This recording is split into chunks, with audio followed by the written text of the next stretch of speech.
ask you a question. Some people might be wondering.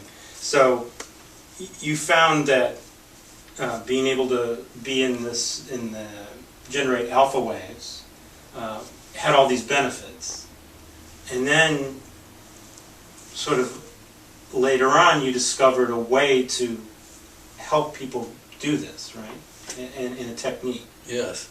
Well, it turns out that the fastest way to get to large amplitude and more enduring brainwave activity in the alpha band is to pay attention to space.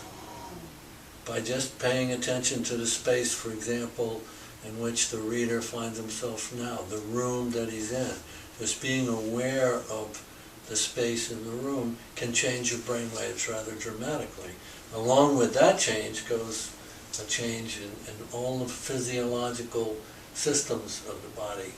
There's a release of tension, there's an opening and an immersion in experience far beyond what is normal to us.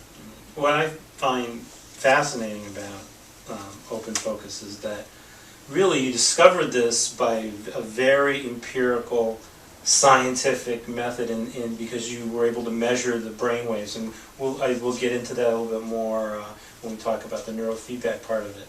So it wasn't like you had a theory that this would be great or be relaxing or anything like that. You were able to see what worked and what didn't work. I simply observed what happened, and what I just described is what happened. Susan?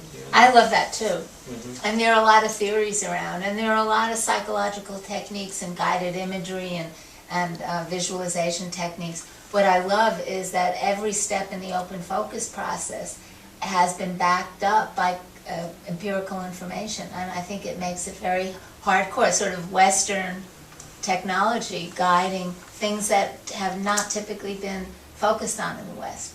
Just to let people know, it's something that anybody can do, right?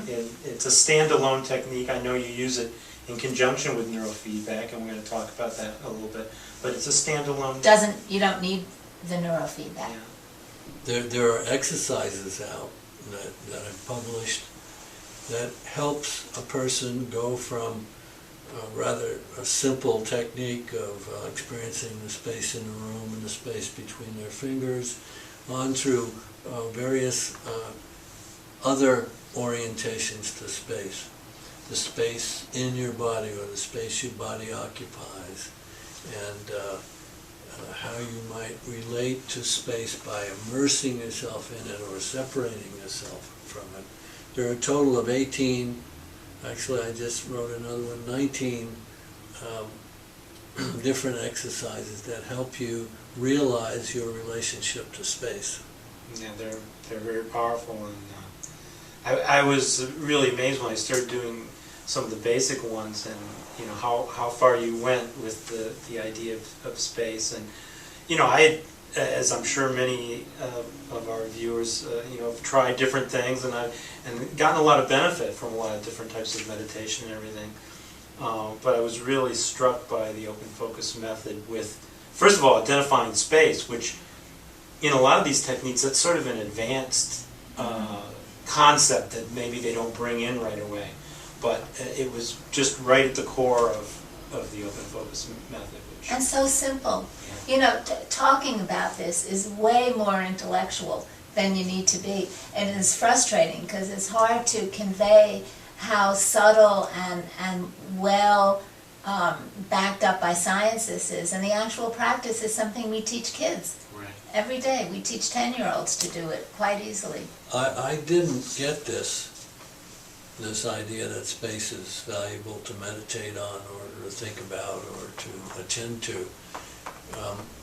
It was the occurrence and the observation that I could pay attention to space and change brainwave activity. And there's nothing else that I tried.